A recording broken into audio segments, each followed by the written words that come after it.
Cuman yang dikasih Tuhan, 1 bulan ini kita akan berbicara tentang home. Dan saya memang secara khusus memilih sebuah tema called to serve. Panggilan untuk melayani terkait dengan rumah. Panggilan bagaimana di rumah gereja juga adalah rumah kita, ya. Dan di sana kita dipanggil melayani. Beberapa tahun lalu saya sangat tersentuh dengan sebuah seni, boleh ditampilkan LCD-nya. Seni ini berjudul The Homeless Jesus, dari kata home. Ya. Karya sebuah seniman membuat patung yang mengatakan ini adalah homeless. Tema kita home, dan gambar ini semoga bisa menginspirasi. Digambarkan Yesus yang homeless. Yesus yang tidak punya tempat. Yesus yang harus kedinginan, karena di US banyak sekali orang-orang homeless yang tidak punya tempat. Dan ini juga terkait dengan sebuah firman Tuhan yang mengatakan apa? Yesus berkata, rubah mempunyai liang dan burung mempunyai sarang. Tetapi anak manusia tidak punya tempat untuk meletakkan kepalanya. Ya, homeless Jesus. Dan ketika membaca ayat ini saya ajak kita melihat sebuah bagian firman Tuhan tentang melayani.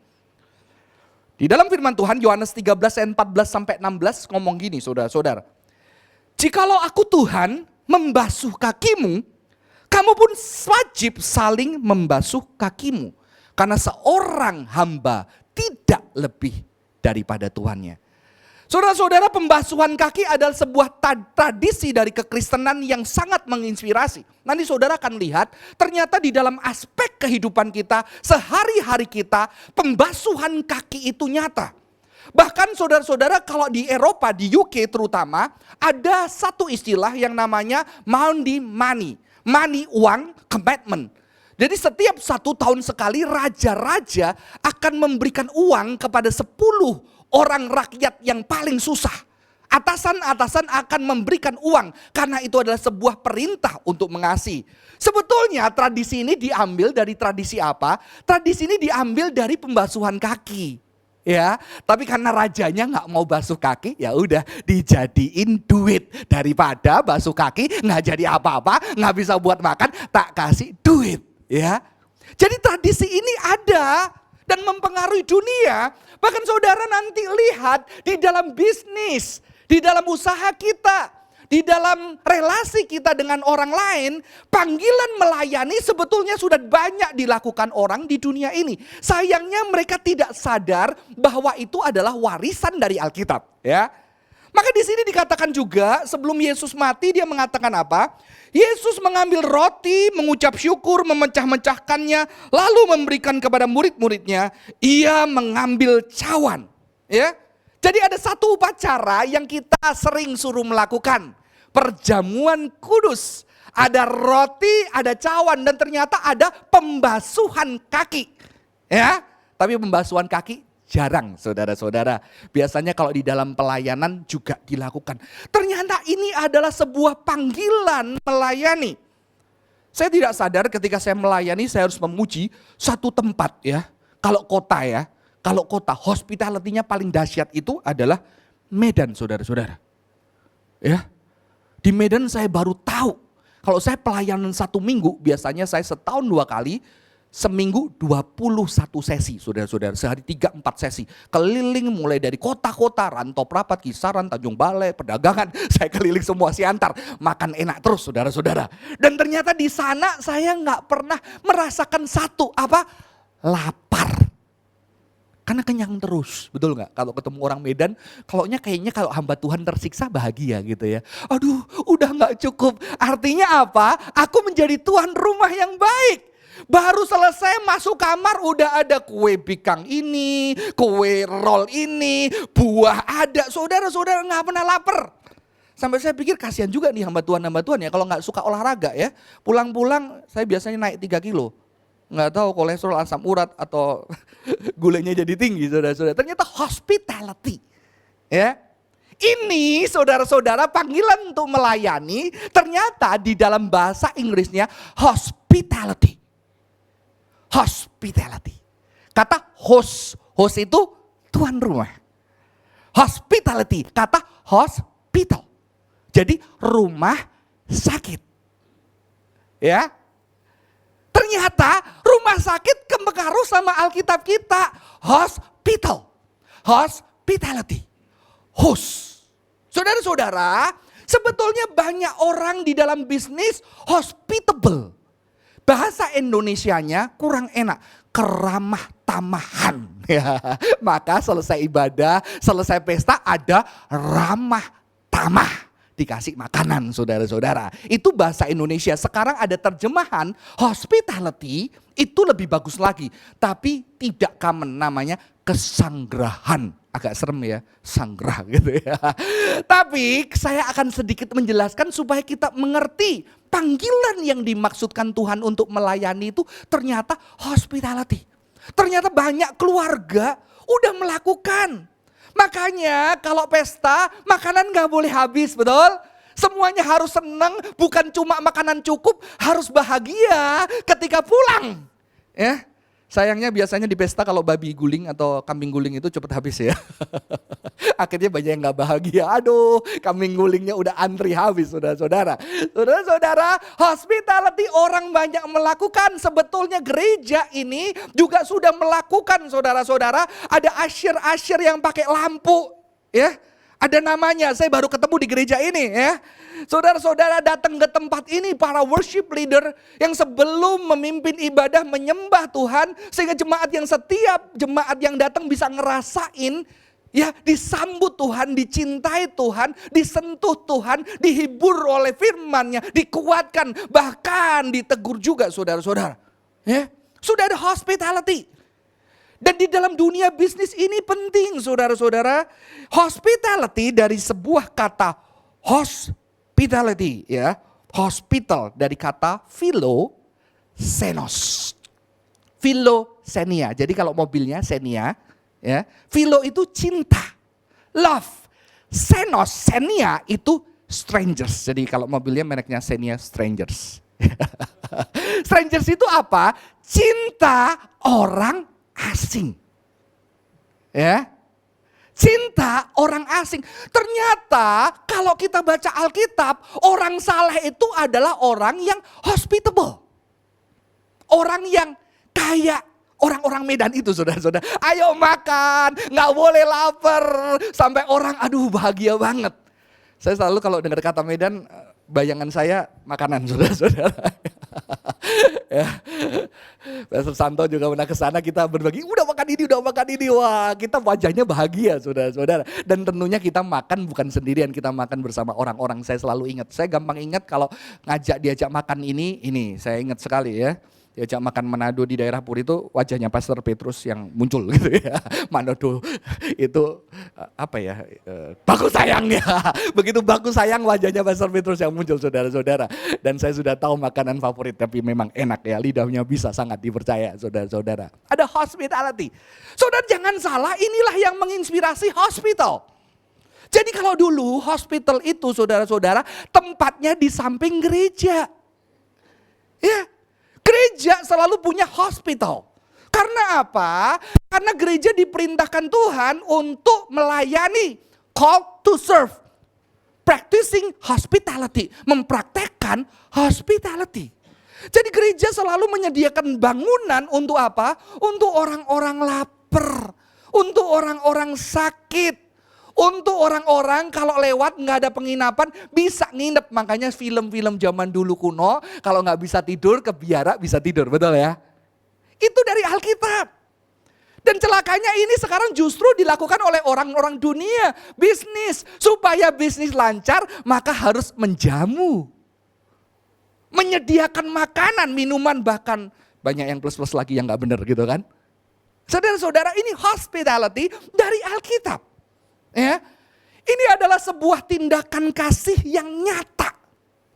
Ini adalah kesalehan. Jadi kalau orang dibilang saleh zaman dulu saudara-saudara, orang saleh adalah orang yang hospitable, orang yang betul-betul memperhatikan orang-orang di sekitarnya untuk bisa Mereka merasakan cinta Tuhan secara nyata melalui makanan, melalui minuman, dan melalui air untuk mencuci kakinya.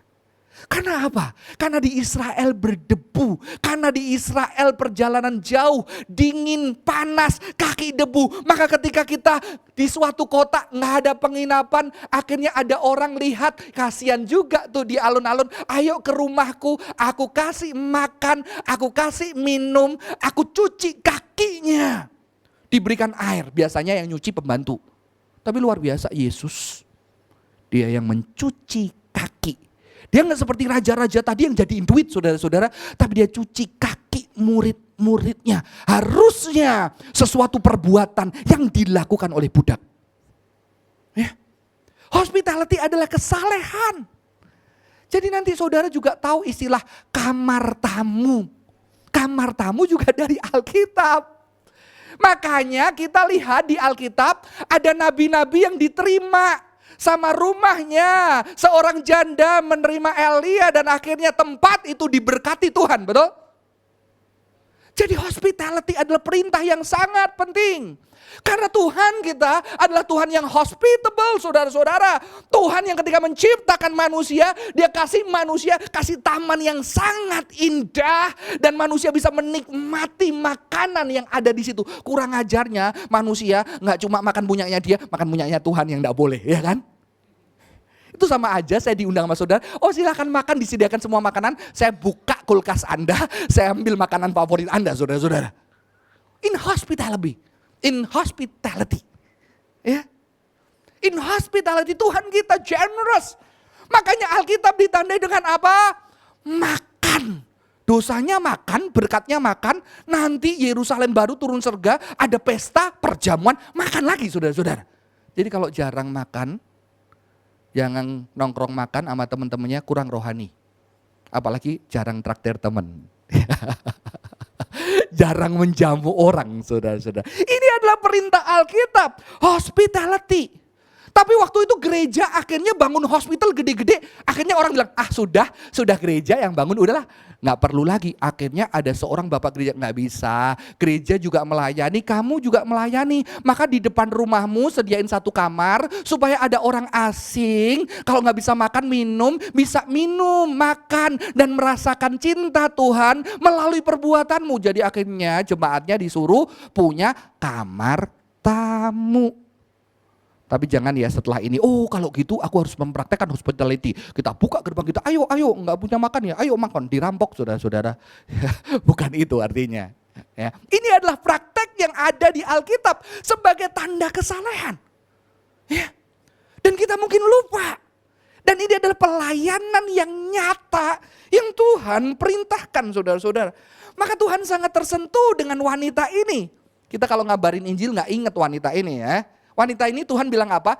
Di mana saja Injil diberitakan di seluruh dunia, apa yang dilakukan ini akan diceritakan juga untuk mengingat dia. Wanita itu ngapain? Dia melakukan hospitality. Ketika Tuhan masuk di sebuah rumah, tidak disediakan air karena kurang ajar itu tuannya ya. Akhirnya ada satu wanita nggak pakai air saudara. Dia pakai minyak yang mahal, diurapi kakinya. Karena dia tahu secara tidak sadar bahwa Tuhan akan mati dan Tuhan tetap harus harum ketika di atas kayu salib. Dan Tuhan bilang apa? Kemanapun Injil diberitakan, kisah wanita ini nggak dilupakan. Ada lagunya ya. Ku mau berdiam dalam hadirat-Mu, ku mau bersujud di dekat kaki-Mu, seperti wanita yang datang mengurapi-Mu. Ku mau memberikan yang terbaik bagi-Mu. Suaranya kurang bagus saudara-saudara ya. Harusnya worship leader tadi. Saudara-saudara, ini hospitality. Dan makanya pengabaran Injil pada zaman dulu tergantung pada hospitality. Tuhan ngomong apa? Barang siapa memberi kamu minum secangkir air oleh karena kau adalah pengikut Kristus, ia tidak akan kehilangan upahnya. Ya. Makanya Tuhan bilang nanti rasul-rasul kalau pergi dua-dua nggak boleh pakai barang, nggak boleh bawa barang merah, cukup sandal, cukup baju, sama tongkat, datang mengabarkan Injil Kristus. Nanti ada pintu yang terbuka, menyambut mereka, memberi mereka makan, memberikan mereka minum. Disitulah ada berkat Tuhan bagi orang tersebut. Kalau tidak ada, kebaskan sepatumu, karena debu ada penghukuman Allah atas tempat itu. Ya. Jadi Alkitab bicara tentang hospitality, saudara-saudara. Hospitality. Apa maksudnya sekarang? A call to serve. Kita harus melayani dan kita harus hospitable. Ya. Saudara-saudara, saya ketika mendalami ini, sungguh melihat luar biasanya. Alkitab yang menginspirasi dunia tanpa dunia tahu bahwa ini adalah prinsip yang dihidupi oleh Yesus. Maka Abraham disebut orang saleh. Kenapa? Karena ada 3 malaikat datang. Dia harus siapin makanan. Dia gak tahu itu malaikat. Alkitab pernah ngomong, ketika orang menjamu orang asing, kadang dia tidak sadar dia sedang menjamu angelos, malaikat. Ya. Karena utusan Allah pun juga malaikat, saudara-saudara. Kata rasul itu utusan Allah juga sebagai angelos, saudara-saudara. Ya. Dan ini adalah prinsip Kristen dan ini dilakukan oleh Yesus sendiri. Yesus memberikan hospitality secara sempurna. Dan Yesus memberikan hospitality bukan cuma roti, bukan cuma air, bukan cuma dia memberikan air untuk mencuci kaki atau air untuk diminum, saudara-saudara. Dia dengan tangannya membasuh kaki orang. Sudah pernah ikut acara pembasuhan? Ketika ada orang yang kita hormati, turun tunduk, membersihkan kaki kita. Wah, beda banget. Saya dulu melayani di sekolah. Ternyata waktu lulus sekolah, guru-guru itu minta maaf sama murid-muridnya dengan cara membasuh kaki mereka. Wah, akhirnya saya kebagian walaupun saya guru baru. Jadi sebelum mereka lulus sekolah, kita akan ada retreat, namanya retreat rekonsiliasi, karena pasti murid pernah disakiti guru atau guru tersakiti murid. Jadi mereka harus pergi ke sekolah itu dengan cinta dan dengan pemulihan. Dan ada acara pembasuhan kaki, dan di acara itu ada seorang anak perempuan yang kesel sama guru, dan dia tahu ada berita-berita pembasuhan kaki setiap 1 tahun sekali, dan dia merasakan bagus, guru-guru itu harus membasuh kakiku, ku kotori kakiku sekotor-kotornya. Dan dia siap, gue gak bakal nangis, gue bakal ketawa, akan aku lihat kaku. Dia sengaja kotorin saudara-saudara kakinya. Dan anak ini kebetulan gak cocok sama semua guru, tapi karena saya guru baru, saya belum nyakitin dia, dia cukup ngobrol sama saya. Dan di situ lampu digelapin, saudara-saudara. Dan ketika mulai pembasuhan kaki, saya basuhin sekitar 10 anak. Ada 1 anak saya basuh, gitu saudara-saudara. Ternyata anak itu, kenapa Pak Johan? Kenapa? Akhirnya dia pulang, aku bertobat Pak. Aku sengaja kotorin kakiku Pak, maaf. Karena aku pengen guru yang lain, kok kamu Pak? Ternyata Tuhan ngomong. Ya. Tuhan ngomong, ternyata saya yang basuh kakinya. Padahal dia sudah siap guru semua pun saya bahagia. Nggak bakal nangis, ternyata dia nangis paling kenceng saudara-saudara. Karena yang basuh saya. Jadi Tuhan itu luar biasa ya. Tuhan itu saya juga nggak ngerti kenapa kok saya kebagian di antara banyaknya murid. 8 kelas murid saudara-saudara. Kaki dia yang saya suri, cuma 10 orang. Ya. Pembasuhan kaki, dan Tuhan membasuh kaki. Saudara-saudara, pesan Alkitab sebetulnya yang dilakukan Yesus adalah radical hospitality. Ya.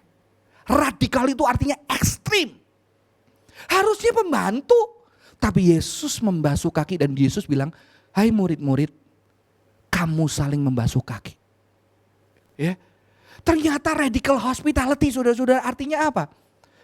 Radical hospitality dinyatakan ketika inhospitality. Ketika ketiadaan hospitality, ketiadaan keramah tamahan itu puncak, disitulah saatnya hospitality yang radikal itu puncak. Saudara, Yesus itu mengalami kejahatan yang puncak. Inhospitality yang puncak. Seperti Allah Bapa di dalam perjanjian lama. Ketika dia kasih makan Adam dan Hawa, dikasih semua, didandani dengan indah. Menikmati segala ciptaan Tuhan. Tapi dia malah mengambil yang Tuhan gak mau, dan itu menyakiti hatinya. Bukan masalah makanannya, tapi menyakiti hatinya. Betul? Anak, kalau saudara punya anak yang saudara rawat, sayangin, Anda sudah siapin semua warisan untuk anak Anda. Tahu-tahu anak itu memasuk tanda tangan Anda dan mengambil harta Anda. Saya yakin yang mengecewakan bukan masalah harta yang hilang, tapi hati yang dikhianati. Karena orang yang sangat aku hospitality ku praktekkan secara sempurna, orang itu yang mengambil hal yang sangat berharga. Ya. Dan apa yang dilakukan Yesus, yang dialami Yesus? Yesus mengalami radical inhospitality. Kenapa? Karena ternyata nggak kebetulan hospitality ini dipraktekkan di rumah. Rumah, kasih makan, gereja adalah rumah. Israel adalah house of Israel. Kita gereja adalah home, rumah. Rumah kita adalah rumah. Dan ternyata Yesus mengalami pengkhianatan di rumah. Di meja makan, meja tempat hospitality itu diberikan. Ya. Itu artinya apa? Kita makan sama sembarangan orang enggak? Kita makan sama orang yang deket sama kita. Ya kan? Kita seneng makan sama orang deket sama kita. Makanya menyakitkan ketika ada seorang wanita punya sahabat baik, dia punya suami, mereka sering bersama-sama, ternyata suami selingkuh dengan sahabatnya. Itu akan menyakitkan. Karena apa? Karena aku mengasihi, dan ternyata orang yang kukasihi mengkhianatiku begitu dalam. Yesus dikhianati di meja makan. Oleh siapa? Oleh sahabatnya. Oleh murid yang bertahun-tahun bersama dengan dia, yang dia cintai, Yudas.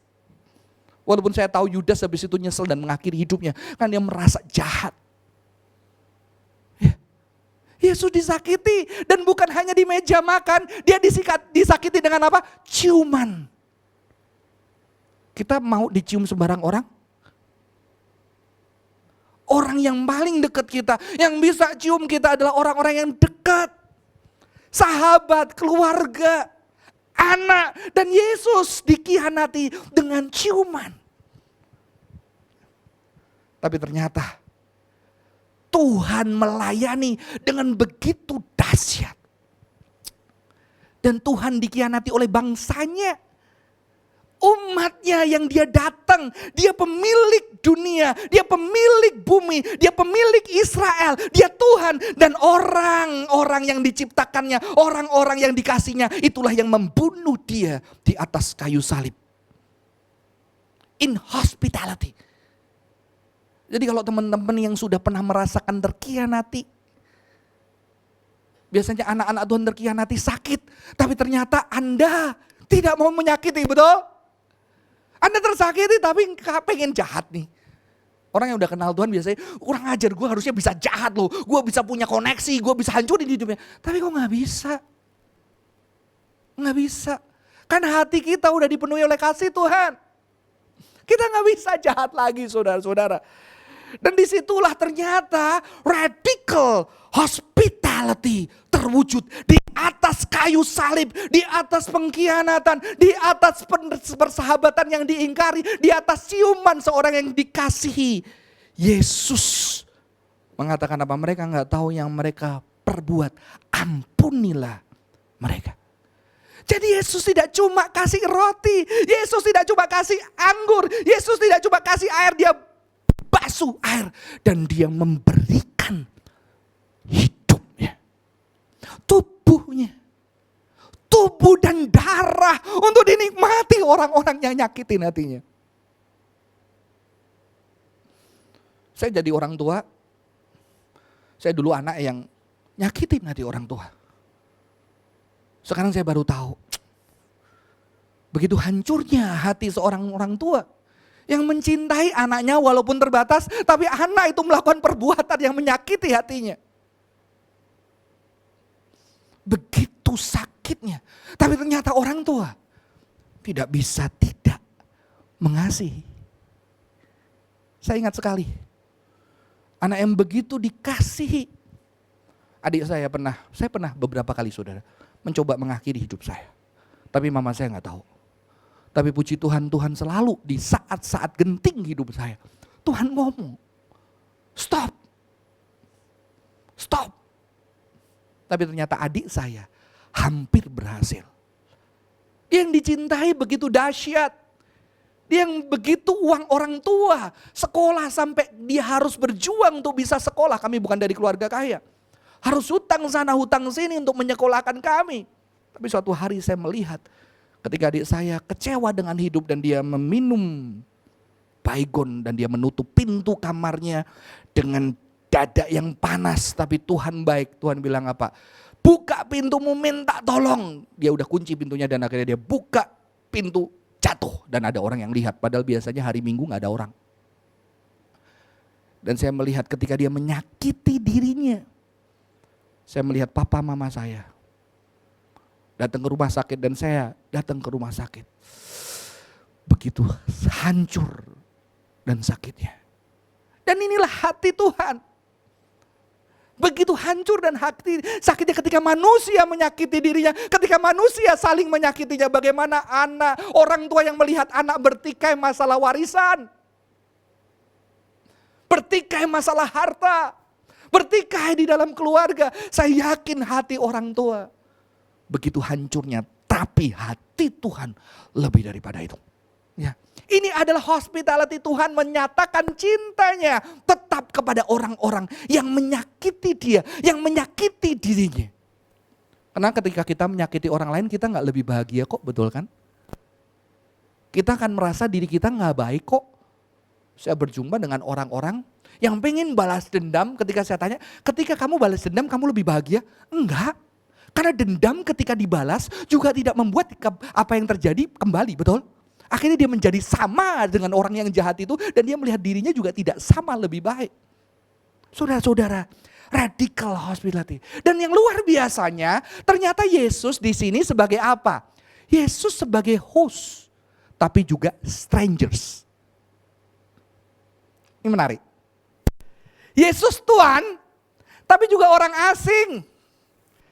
Dia adalah Tuhan pencipta semesta alam yang punya semuanya. Yang menyediakan banyak orang. Makanan yang gak ada habisnya, 5.000 orang makan. Dan dia mengatakan yang letih lesu berbeban berat, datang aku akan memberikan kelegaan. Kelegaan adalah hospitality, maka saya bersyukur di gereja ini Tuhan kasih kekuatan worship. Saya merasakan ketika duduk di tempat ini pertama kali datang, begitu pujian dinaikkan, saya merasakan ada cinta yang begitu besar yang mendekap orang. Hospitality. Yang berat hidupnya, yang gak ada harapan, datang ke rumah Tuhan. Kau bisa datang di tempat ini, gak perlu malu ketika kita menangis. Dan ketika kita datang sama Tuhan, Tuhan biarlah aku merasakan cintamu. Melalui setiap pujian dan penyembahan, kita disambut dan didekap Tuhan. Tuhan sebagai host. Amin. Jadi teman-teman ini yang melayani di sini juga bersama-sama dengan Tuhan mempersiapkan. Nyanyi gak boleh fales. Kalau saya gak bisa tadi di sini, jadi khotbah aja ya. Mempersiapkan, melatih sungguh-sungguh. Sebelum ibadah udah memuji dan menyembah Tuhan supaya datang ketika jemaat datang. Anda merasakan kasih Tuhan yang begitu dahsyat. Belum host tadi ya. Makanya garis depan, usher. Usher itu penting banget. Kalau wajahnya busuk, susah saudara-saudara. Makanya ada satu bank, waduh keren banget betul kan? Ada satu bank, warnanya biru. Kalau kita datang, wah tellernya udah langsung, ayo Pak silakan. Nggak cuma tellernya satpam, ada yang bisa dibantu. Aduh lihat senyumnya, daripada gue lihat suami gue, wajahnya busuk, istri gue busuk. Aduh lihat satpam, bahagia. Itu prinsip Alkitab. Ya, prinsip Alkitab, maaf. Saudara-saudara, ya, Tuhan sebagai host, tapi Tuhan juga sebagai strangers, anak manusia tidak punya tempat untuk meletakkan kepalanya. Kita juga orang-orang, kalau Tuhan mau dilayani, makanya Tuhan bilang bisa gak temenin aku 1 jam aja, aku haus. kita juga dipanggil Tuhan untuk melayani. Artinya apa? Menjadi host. Host yang tidak cuma makan minum air, tapi memberikan diri kita, hidup kita, supaya orang di sekitar kita, orang yang datang ke gereja ini merasakan cinta Tuhan yang besar. Amin. Saudara dan saya, maka ada panggilan pelayanan. Saudara, kalau gereja ini dibayangkan sebagai sebuah rumah, ada ruang tamu, ada dapur, ada pelataran. Saudara, di mana? Mungkin kita menikmati dilayani di ruang tamu, meja makan, semua teman-teman ini melayani. Tapi kapan saudara mau? Aku mau ada di sana. Menjadi host untuk nyambut orang. Karena aku tahu rasanya gak ada yang nyambut, gak ada yang senyum. Aku mau ada di sana bersama-sama melayani. Luangkan waktuku, datang lebih awal, ada persiapan supaya aku bisa jadi berkat. Aku mau ada di meja, di dapur untuk siapin hidangan buat setiap orang yang datang. Bisa kenal kasih Tuhan. Saudara-saudara, saudara dipanggil untuk datang. Tapi saudara-saudara, ternyata ketika saudara datang di sana, saudara sebagai strangers, saudara dilayani, itu juga termasuk praktik hospitality. Karena Tuhan juga datang sebagai yang dilayani. Tapi ya jangan terus-terusan saudara ya. Karena dua-duanya Kristen, gak cuma dilayani ya. Dilayani boleh, bahkan pelayan ini juga perlu kadang-kadang memberi diri dilayani. Amin. Ya, gak bisa kita cuma pelayanan terus kadang-kadang kita perlu duduk. Makanya pastor bilang diam. Artinya apa? Diam, udah nikmati. Aku siapkan terbaik buat kamu. Saya gak pernah dilatih memasak sama mama saya. Dulu kalau masuk dapur, dimarahin saudara. Cowok gak boleh masuk dapur. Akhirnya ketika saya menikah, saya tidak bisa masak kecuali Indomie. Ya kan? Dan akhirnya sekarang istri saya sekolah Alkitab. Ya, Senin sampai Rabu dia harus pergi. Akhirnya saya harus berlatih memasak walaupun dengan bumbu jadi. Dan ternyata ketika saya melihat istri saya senang juga, lama-lama keterusan gak usah masak. Suaminya yang masak saudara-saudara ya. Tapi ternyata melihat dia juga bahagia. Apalagi dia biasa dimasakin sama papinya. Papinya jago masak, suaminya kagak bisa masak saudara-saudara. Tapi lumayanlah, beberapa masakan saya sudah dipuji istri saya dibandingkan masakan kampusnya dia saudara-saudara.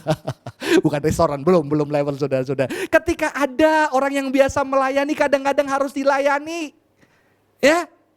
Dan Tuhan artinya mempraktekkan hospitality, saudara punya dua hal ini. Jadi gak bisa cuma mau dilayani, gak bisa juga teman-teman yang melayani hanya melayani. Anda harus memberikan diri untuk melayani, karena Alkitab memerintahkan saling melayani. Amin. Saling melayani, enggak dilayani atau melayani saja. Saling. Jadi kadang-kadang ada yang melayani, kadang-kadang ada yang istirahat. Maka pelayan harus banyak. Supaya ada yang istirahat. Kasihan kalau nggak ada istirahat. Tiap minggu dia pengen jalan makan sama keluarganya, nggak bisa gara-gara saudara nggak mau melayani saudara-saudara. Perlu ada orang-orang yang mau, sehingga ada orang-orang yang juga punya waktu untuk dilayani di gereja ini saudara-saudara. Saudara, makanya hospitality Kristen tidak hanya memberi makanan, roti, air, tapi Yesus memberikan hidupnya, tubuhnya. Supaya apa?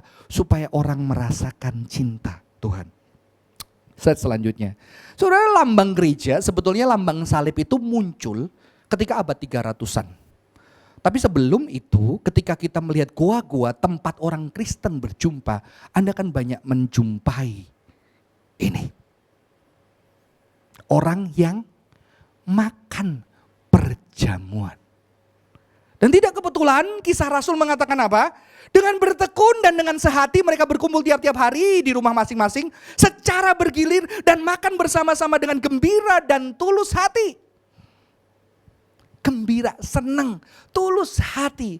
Bahagiaku penuh. Merasakan kebahagiaan. Saya ingat, saya pertama kali bertobat dulu, saya aktif FA. Di GBIB Tani Surabaya. Saya baru tahu ada namanya FA saudara-saudara. Dan ternyata saya bahagia, saya ingat. Waktu itu anak kos-kosan, uang pas-pasan. Dan ternyata ada kakak senior, sorry Kalau mimpin fales abis nyanyinya saudara-saudara. Gitarnya nadanya kemana, suaranya kemana. Ya, tapi dia jemput saya setiap Senin. Eva Senin ya, dia bawa saya, jemput saya, terus yang paling seneng dia selalu beli gorengan saudara-saudara. Gorengan murah, tidak sehat, tapi itu cukup menghibur para anak kos-kosan. Dan di situ akhirnya dia jemput 3 orang, kita jemput setengah jam dulu baru dia nyanyi. 3 bulan kemudian ayo kalian gantian beli gorengan. Akhirnya saya juga bisa beli gorengan saudara-saudara, karena dia sendirian kita iuran bertiga. Ya. Di situ saya tidak pernah melupakan. Ada hospitality di rumah. Dengan fuara fales. Tapi di situ saya merasakan sebagai anak kos yang gak punya keluarga. Setiap minggu ada gorengan. Tempe goreng dan tahu goreng. Saya bukan penggemar tempe tahu saudara, tapi cukup mengisi perut saya. Jadi artinya melayani adalah practicing hospitality. Sesama dapat secara nyata mengalami personal encountering with God. Saudara bayangkan, saya percaya pastor semua yang melayani di sini akan berbahagia. Ketika kita semua melayani, saudara-saudara di tempat itu, hidupnya ditransformasi, merasakan cinta Tuhan yang begitu dahsyat, kita akan merasakan bahagia saudara-saudara. Karena kita rindu orang-orang bisa merasakan cinta Tuhan. Melalui setiap pujian penyembahan yang kita naikkan, Tuhan menjamah, Tuhan bekerja. Melalui sambutan-sambutan, melalui di tempat masing-masing. Orang merasakan dia punya seseorang yang ada buat dia. Yang ada berdoa ketika dia tidak punya jawaban di dalam hidup itu. Hospitality. Inti daripada kekristenan. Tapi masalahnya apa saudara-saudara? Masalahnya adalah di dunia ini tubuh kita hanya dilatih untuk melayani diri sampai kehilangan diri. Ya. Dunia ini ngajarin dapetin kerja capek, dapat duit banyak, bisa beli banyak. Setelah beli banyak lu akan seneng. Tapi masalahnya banyak yang beli banyak tetap gak seneng kan? Karena dunia ini berbeda dengan mau Tuhan. Tapi dunia itu udah ngelatih kita sejak kecil. Saudara tahu mainan monopoli? Tahu? Ya, nggak cuma dapat banyak. Kita bahagia ketika apa? Ketika kita bisa punya hotel rumah. Dan kita bahagia ketika ada teman yang nyangkut sama pajaknya, uangnya habis. Wah, kita dilatih sejak kecil bahagia ketika ada orang yang kita bikin bangkrut. Bener gak? Dan kita dikasih ilusi kalau kita dapat semua, kita kaya, kita bakal bahagia. Saya berjumpa dengan seorang yang punya private jet. Johan, kamu tahu ini apa? Private jet. Kendaraan. Aku pikir dulu aku dapat ini akan puas. Nggak. Lu harus terbang sehari 2 jam supaya BEP. Supaya gak rugi saudara-saudara. Ternyata kebahagiaanku sekarang not only that. Gak punya semua ini. No. Kebahagiaanku adalah ketika aku terbang, pergi ke setiap perusahaanku dan ngajarin orang-orang gimana jadi pria, jadi suami, jadi pekerja yang baik buat keluarganya. Jadi saya tidak perlu punya private jet saudara. Juga jauh kayaknya gak mungkin. Saudara-saudara, bukan kita gak boleh kaya. No. Banyak anak-anak Tuhan diberkati luar biasa. Tapi bukan berhenti di sana. Dunia percaya kita dapat kita kaya. Tapi kita lupa Tuhan pernah ngomong tangan yang di atas lebih bahagia. Memberi. Kita gak dilatih, kita dilatih mengambil. Tubuh kita dilatih gak peduli sama orang lain jika ingin bahagia cepetan, diskon nanti habis. Gak peduli.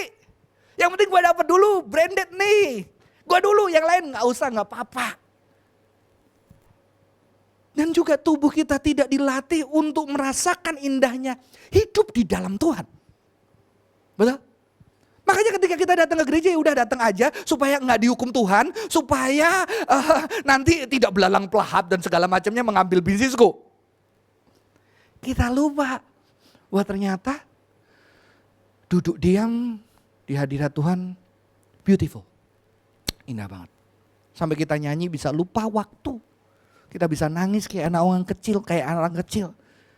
Dan kita bisa lupa banyak hal di dalam hidup kita.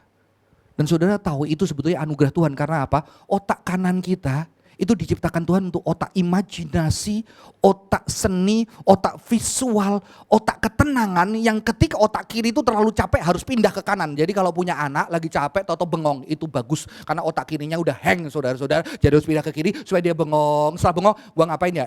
Main ini, gangguin adiknya. Ya itu kreatif saudara-saudara. Agama itu tempatnya di sini. Ketika kita serahkan segala ketakutan, kekhawatiran kita kepada Tuhan yang menciptakan semesta, melampaui logika di kiri saudara-saudara. Kanan itu tempatnya religion, spirituality. Banyak orang dilatih kerja, mikirin gimana. Sampai akhirnya dia lupa enjoying God. Indahnya diam di hadirat Tuhan. Amen. Saudara, jadi kita harus apa? Akhir dari khotbah saya. Kita dipanggil untuk melayani di rumah, yaitu kita harus wajib saling membasuh kakimu. Jadi saling hospitable. Saya berharap setelah ini banyak orang yang rindu untuk melayani bersama-sama di gereja. Bisa banyak cara. Bisa dengan harta yang kita miliki supaya di rumah Tuhan ini bisa dinikmati tempat lebih oke. Tempat lebih nyaman tuh orang bisa duduk nyaman bersama dengan Tuhan. Kalau AC-nya panas orang juga ibadah keringetan saudara-saudara ya.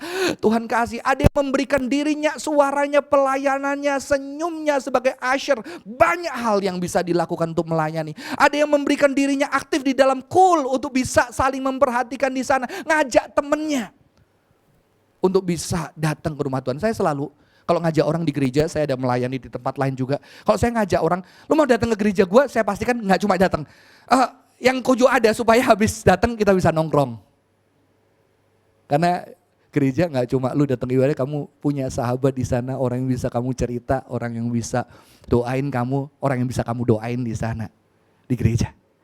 Saudara-saudara, yuk melatih tubuh kita untuk melayani sesama. Karena ternyata melayani sesama indah. Tapi kita nggak diajarin dunia, kita diajarin ambil, capek, dapat prestasi, diakui, posting di Instagram, orang puji. No, Anda tidak pernah dilatih untuk indahnya melayani. Waktu saya mau menikah, deketin istri saya bilang, kamu bener mau nikah sama pendeta? Oh bener, kenapa? Kan pendeta pasti diberkati, maksudnya ya pasti tidak akan kekurangan, maksudnya pasti kaya. Enggak. Kalau diberkati iya. Saya bilang tujuan saya udah gak kaya. Jadi kalau kamu pengen kaya, itu udah fokusnya bukan saya. Tapi saya pengen rumah saya jadi rumah. Untuk banyak anak yang gak punya rumah bisa datang, bisa kenal cinta Tuhan. Istri saya bilang, kamu siap gak? Aku kumpulin dulu ya. Untung dia berarti gak bucin saudara-saudara. Aku kumpulin seminggu bulan, aku mau belajar. Dan saya bilang saya tidak menjanjikan kekayaan, tapi saya janjikan hidupmu bermakna ketika bersama dengan saya. Karena kamu akan merasakan keindahan. Keindahan ketika ada seorang anak, papa mamanya cerai. Kalau Natal dia bingung karena dulu biasa gede sama mamanya ke gereja bareng. Kalau udah Natal gak mau pulang. Karena dia bingung ke papa atau ke mama. Dan dia juga gak mau datang ke gereja. Karena kalau datang ke gereja, dia ingat setiap Natal dia gereja sama papa mamanya. Jadi milih diem. Tapi aku sama istri bilang, yuk Kojo ada khotbah di sini, yuk ikut khotbah di sini. Seorang anak yang udah gak ada orang yang masakin di rumahnya. Yang ketika datang ke rumah, dia paling suka istri saya masakin ayam angka. Masakan rumah. Dan dia panggil kami, Koko sama Cici adalah mamaku, mama papahanku. Dan ketika melihat itu indah.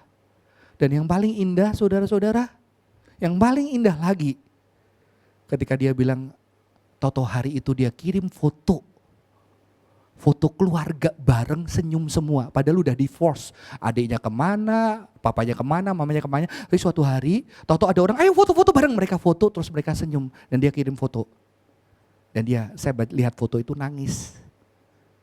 Karena saya tahu ini pasti pedih tapi dia bahagia. Dia bilang, nggak kebayang bisa foto lagi dan bisa melihat keluarga yang hancur masih bisa tersenyum.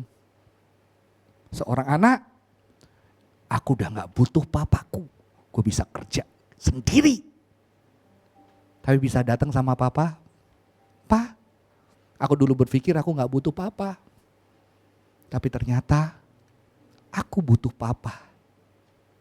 Dan papanya merasa walaupun udah brengsek, anaknya tetap sayang dia. Saudara-saudara, kebahagiaan ketika engkau bertemu dan melayani orang-orang yang berjumpa dengan kasih Tuhan tidak bisa dibayar dengan harta. Amin. Ketika kau melihat kasih Tuhan dinyatakan tidak bisa dibayar dengan harta. Dan saya berharap kita punya kerinduan ini. Kita perlu melatih hidup kita. Jangan pikir senyuman Anda itu tidak berharga. Banyak orang datang ke gereja, seneng loh sama AI tertentu yang cuma senyum. Karena ternyata di rumah gak ada yang senyum sama mereka. Gak ada. Ada orang yang bahagia datang ke gereja, ada yang senyum. Yang kedua, kita melatih tubuh kita untuk dilayani. Pelayan-pelayan tidak cuma melayani, tapi dilayani. Sehingga ketika habis pelayanan ada teman, tadi terberkati worship leader kamu bagus, kamu sedang dilayani, thanks God. Ternyata aku yang terbatas Tuhan bisa pakai untuk jadi berkat, Anda sedang dilayani. Saya lihat di gereja ini orang-orang gampang memberikan pujian, memberikan ucapan terima kasih. Anda sedang melayani teman-teman, para pastor juga manusia yang Anda harus juga melayani. Yang bersyukur ketika hidupnya Tuhan pakai dengan dahsyat. Yang ketiga, melatih tubuh merasakan indahnya hidup di dalam Tuhan. Indahnya hidup di dalam Tuhan. A call to serve home. Rumah kita. Rumah di gereja ini. Orang bisa berjumpa dengan Tuhan dan kita juga mengalami Tuhan. Amin.